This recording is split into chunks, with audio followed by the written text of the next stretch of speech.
Okay, we were talking about what's over the line. Do you think that fans in the NBA have gone too far and they need new policies because of what happened to Russell Westbrook and other incidents? Um, Remember the Malice at the Palace? That was like a yeah. sea change, and then the NBA changed all its rules with like, But remember, Ron Artest was the bad guy there, but there's part of the athletic community understands what that feeling is like or wanting to do that. And there shouldn't be any tolerance for this. Now, I know there are things that are said because I've been on the sidelines at football games, and the things that you hear would shock you. Well, maybe they wouldn't, but they did me because I thought, gosh, how do you not say something back or do something? And the fan will be right there, hanging over, the railing, yelling at somebody on the field. And I think Russell Westbrook has got to be careful that he's not easily baited.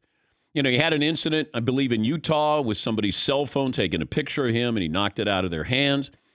That last night, granted, it's popcorn, it's not a beer, but really it's symbolic of, hey, I don't respect you guys. Whenever you go to the zoo and you always, like, hey, you're there with your kids, or you see somebody who's making fun of, the lion or the tiger there, and you're going, hey, you can't touch me. Go to an aquarium. Oh, okay, shark. Well, you feel like you're impenetrable as a fan. They're not going to do anything. Watch this. I'm going to dump popcorn on Russell Westbrook. Yes, Eden. There's another story out today, too, about wondering if a Knicks fan spit on Trae Young during the game last night when he was on the sideline. So I don't know that it is. You can say, is the popcorn thing one incident by one person and that one person should be responsible for it? Absolutely. Yeah. Is it actually part of a larger conversation where are they isolated incidents? Yeah. Is there probably 100 of them a month? Yeah. So I don't know if you can continue to say that then it's just one guy with one problem. Yeah, and then what's the NBA do? Really, what sports do? I'll go back to Phil Mickelson at the PGA Championship. Thankfully, nothing happened. Brooks Koepka was getting bounced around like he was in a pinball machine, and he's coming off knee surgery just a couple of months ago. There's no security. We like the moment. You had fans who were, pounding on Phil Mickelson's shoulders and his back, like, yeah. Nothing happened, but it could. And I just don't think you can relax because more fans are coming back. They're more excited than ever to come back. It feels like the pandemic ended officially last night in New York with the way those fans reacted. And after the game, continued. But for Russell Westbrook or whoever, like, how much do you take? You hear things all the time that are said to players, all the time.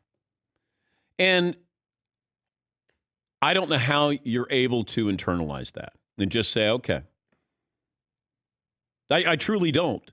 And, I mean, the N-word used liberally, like you'll hear that. What happens in European soccer? I mean, it's there. And fans feel like, hey, you know what? I pay your salaries. Or you making all this money. I'm safe over here. You can't touch me.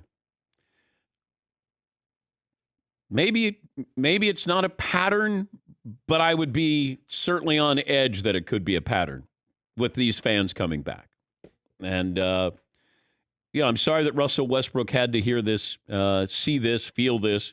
He talked about this last night on fans, crossing the line. Like I said, as players, and obviously if you're a good player and people want to bash you for whatever reason that is, I don't mind it. I don't mind the trash talk of, whether it's Westbrook suck, Westbrook you can't shoot, Westbrook you can't do that. That's all great. But once you cross the line, you start mentioning family, you start mentioning derogatory things, you start to pour popcorn and all that type of shit. Like, to me, it's crossing the line, and that's where it has to stop. He also had this to say that a fan wouldn't be doing this on the street. There's certain things that cross the line, and any other setting, I know for a fact that fans and they wouldn't come up, and a guy wouldn't come on the street and pour popcorn on my head because he know what happened. A guy wouldn't come up to me and talk mess about my kids or family on the street because the response would be different. Yes, he. Yeah, I mean, at a certain point, though, it's interesting that the immediate blowback is kind of, well, like Russell Westbrook needs to chill out, you know? But it feels a lot more thoughtful when you hear him say it post-game and maybe he's calmed down a bit. This isn't a one-off, though. And I think people might look at this, in a microcosm and go, oh, this is, come on, it's just popcorn. We all got to see it. He's frustrated. He just got hurt. They're losing. All he's heard this year is, hey, Russ, come on, you want to be one of the great point guards of all time? You got to be great in the playoffs. He has as much pressure on him as any other individual, it feels like, in the playoffs. Now, some of that's self-imposed because he hasn't produced in the playoffs. But I think he's taken it upon himself. And you saw his reaction when they won their play-in game to get into this series. Like, they celebrated. It was big for him and Bradley Beal. And I think, you kind of add to this with the pressure, playing against the Sixers, wanting to do well. I just got injured. I'm walking off the floor, and somebody pours popcorn on me.